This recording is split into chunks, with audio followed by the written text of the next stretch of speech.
오늘 우리에게 주시는 하나님의 말씀 히브리서 4장 12절과 13절입니다. 제가 봉독해 올리겠습니다. 히브리서 4장 12절에서 13절. 하나님의 말씀은 살았고 운동력이 있어 좌우의 날선 어떤 것보다도 예리하여 혼과 영과 및 관절과 골수를 찔러 쪼개기까지 하며 또 마음의 생각과 뜻을 감찰하나니 지으신 것이 하나라도 그 앞에 나타나지 않음이 없고 오직 만물이 우리와 상관하시는 자의 눈앞에 벌거벗은 것 같이 드러나느니라.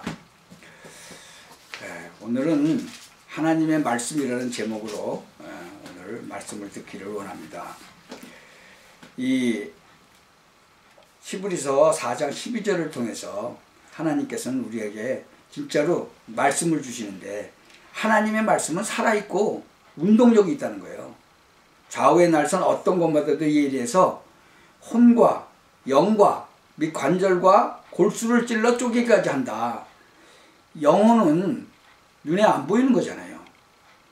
그거 눈에 안 보이는 것까지도 찔러 쪼개고 그래서 우리의 영혼을 바꿔놓으시는 거예요. 진짜로 하나님의 자녀로 바꿔놓으시는 거죠. 관절과 골수 뭐예요? 그건 눈에 보이는 거잖아요.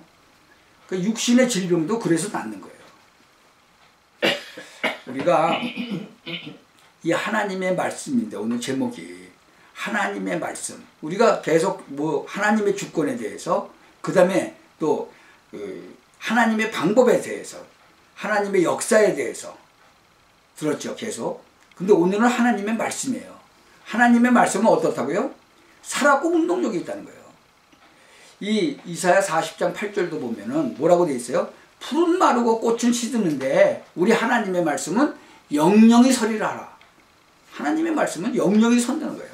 하나님의 말씀은요 1.1획도 바뀜이 없다고 그랬어요. 디모데 후서 3장 16절 17절도 보면은 모든 성경은 하나님의 감동으로 됐다. 그래서 교훈과 책망과 바르게 함과 의로 교육하기에 유익하다. 이는 하나님의 사람으로 온전케 하며 모든 선한 일을 행하기에 온전케 하려 함이라. 여러분 이 세상에는 사람들이 선하다 뭐 악하다 하는 얘기를 많이 하죠. 근데 이 사람 쪽에서 보면 선한데 저쪽에서 보면 악한 거예요. 그러니까 하나님의 사람으로 모든 것을 온전케 하라. 그래서 선한 일을 행하기에 온전케 하려 하기 때문에 하나님께서 우리에게 말씀을 주셨는데 이 성경을 기록한 그 성경 저자가 하나님의 감동으로 성경을 기록했다는 거죠. 이 로마서 15장 4절에도 보면 무엇이든지 전에 기록한 바는 우리의 교훈을 위하여 기록된 것이다.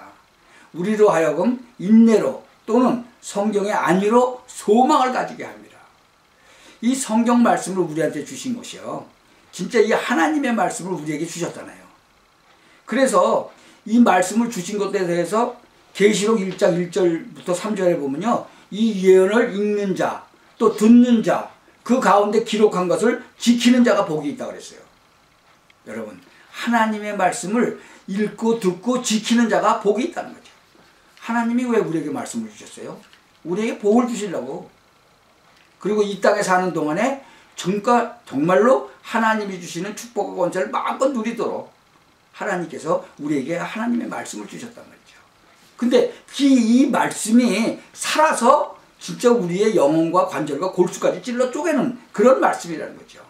그래서 우리가 이 말씀을 딱 붙잡고 정말 하나님이 주신 그 축복과 그 권세를 온전히 누리시기를 예수 그리스도의 이름으로 축원합니다.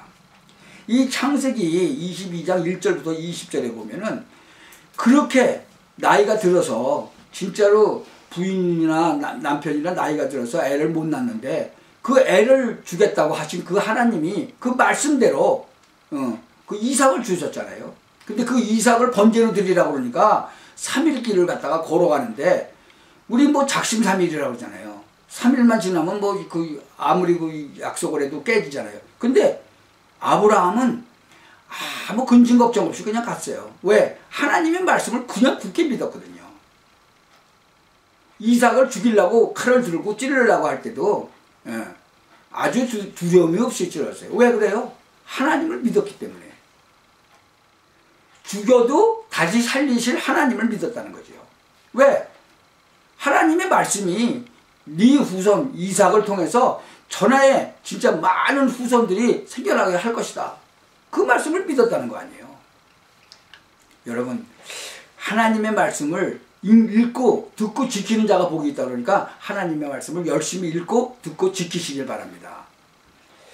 출애굽기 3장 18절에도 보면 여호와께 희생을 드리러 나간다 그랬죠. 여호와께 진짜 예배 드리겠다는 거예요. 노예로 살고 있으면서 예배 드리겠다는 거죠. 왜? 언약을 잊어버려서 예배 못 드리게 됐잖아요. 노예로 빠져버렸잖아요. 이사야 7장 14절에도 보면 처녀가 잉타하여 아들을 낳으리니 그 이름을 임마누엘이라 하리라. 하나님이 우리와 함께 하시다는 뜻이잖아요.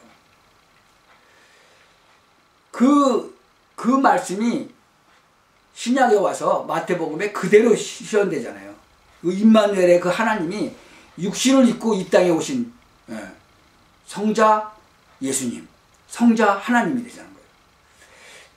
이 마태복음 16장 13절에서 20절에 보면 이 베드로가 그것을 확실하게 알고 진짜로 하나님이 은혜를 주셨으니까, 그러니까 예수님 보고 뭐래요? 주는 그리스도시요 살아계신 하나님의 아들이십니다. 그렇게 고백하잖아요.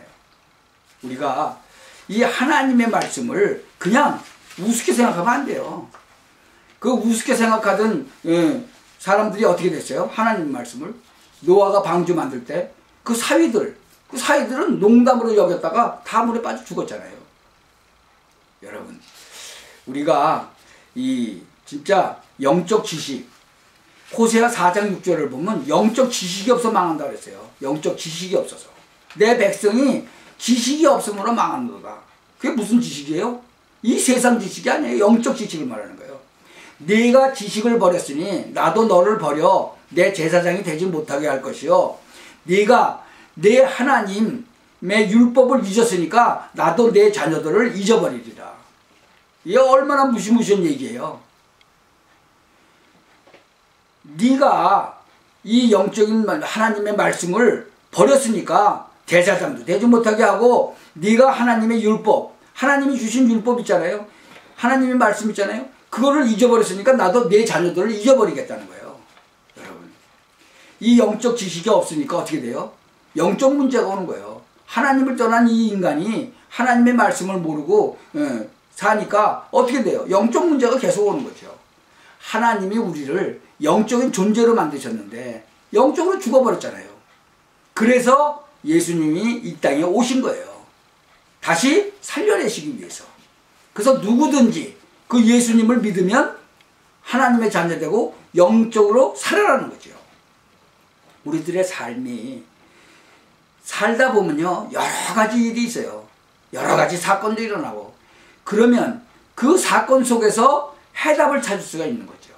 근데 하나님을 믿지 않는 사람, 그리스도로 말미암아 구원받지 못한 사람은 그 사건을 통해서 망해버리는 거예요. 그 사건을 통해서 해답을 찾을 수가 없는 거예요. 우리가 무슨 일을 하든지 일을 할 때 그 방향이 맞아야 되죠. 방향이 틀리면 엉뚱한 데로 가는 거예요.